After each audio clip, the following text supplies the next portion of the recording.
Ada hubungan apa sih antara Soekarno dan Yakuza?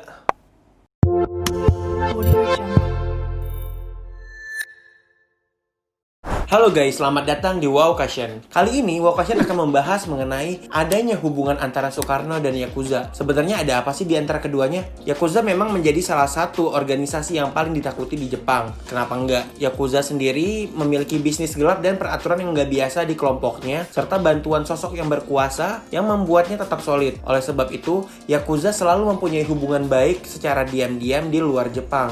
Ternyata, organisasi yang paling ditakuti di Jepang ini memiliki kaitan dengan mantan presiden kita Soekarno. Ada dua keterkaitan antara hubungan Soekarno dan Yakuza. Kaitan pertama adalah perlindungan Yakuza terhadap ancaman pembunuhan Soekarno saat ia berkunjung ke Jepang. Pada awal tahun 1958, Presiden Soekarno berencana mengunjungi Jepang. Konsul Jenderal Indonesia di Tokyo, Iskandar Ishak, kelabakan mencari pengamanan yang memadai. Hal ini dikarenakan pihak Jepang sendiri tidak menganggap kedatangan Soekarno. Kenapa demikian? Karena polisi metropolitan Jepang menganggap perlindungan ini bukan tugasnya. Hal ini dikarenakan kedatangan Soekarno ke Jepang bukanlah kepentingan negara alias pribadi aja. Padahal pada saat itu sedang beredar rumor bahwa adanya kelompok anti Soekarno yang diam-diam memasuki Jepang dan berusaha untuk membunuh Soekarno. Kelompok tersebut diduga adalah PRRI atau Permesta. Akhirnya Soekarno pun harus meminta pertolongan dari pihak lain. Dan hal itu menjadi awal hubungan antara Soekarno dan Yakuza. Menurut peneliti Universitas Akita, Yoshimi Miyake menyebut bahwa perlindungan ini akhirnya diberikan oleh kelompok ultranasionalis Jepang bawah tanah yang bernama Ginza Police. Mereka merupakan salah satu kelompok Yakuza di Tokyo, Jepang. Perintah perlindungan ini diberikan oleh Kodama Yoshio, salah satu pimpinan partai sayap kanan Jepang yang memiliki afiliasi dengan Ginza Police. Ia mengarahkan orang-orangnya untuk memberikan pengawalan ketat untuk Soekarno yang menginap di Hotel Imperial Tokyo. Kodama menyerahkan tugas itu kepada salah satu pengikutnya yaitu Kobayashi Kusuo. Kobayashi adalah direktur utama dari Dai Nihon Kyogyo, yaitu perusahaan konstruksi Jepang yang diduga kedok dari organisasi bawah tanah polisi Ginza yang berkuasa di distrik Ginza, Tokyo.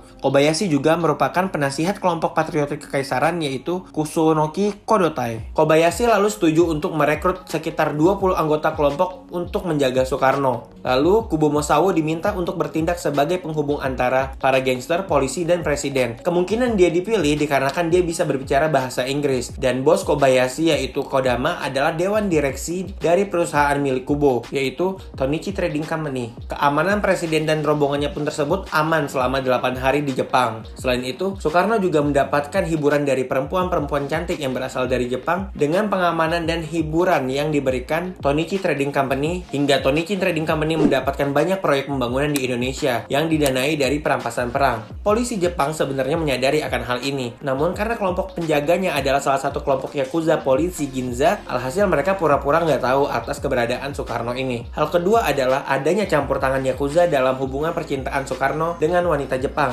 Sampai saat ini kita tahu bahwa Naoko Nemoto atau Ratna Sari Dewi merupakan salah satu istri dari Soekarno yang memiliki paras cantik. Namun, siapa sangka kalau ternyata ada beberapa kesimpulan yang mengatakan adanya campur tangan Yakuza dalam kisah ini. Ada sebuah upaya anggota Yakuza yang mencoba menjodohkan anggota Soekarno dengan Ratna Sari Dewi dan satu orang gadis lainnya. Gadis lain ini dinikahi Bung Karno secara resmi. Namun, kepergiannya yang cepat membuat semua orang merupakannya. Bahkan keluarga besar dari Bung Karno sendiri nggak mengetahui atas keberadaan dia dengan jelas. Dan mereka tetap menganggap Ratna Sari Dewi sebagai istri Jepang pertama dari Presiden Soekarno. Padahal, salah satu stasiun televisi Jepang pun sempat menceritakan dokumenter kisah Soekarno dengan kedua istri Jepangnya tersebut. So guys, sekarang kita udah tahu dong apa kaitannya antara Yakuza dengan mantan presiden kita Soekarno.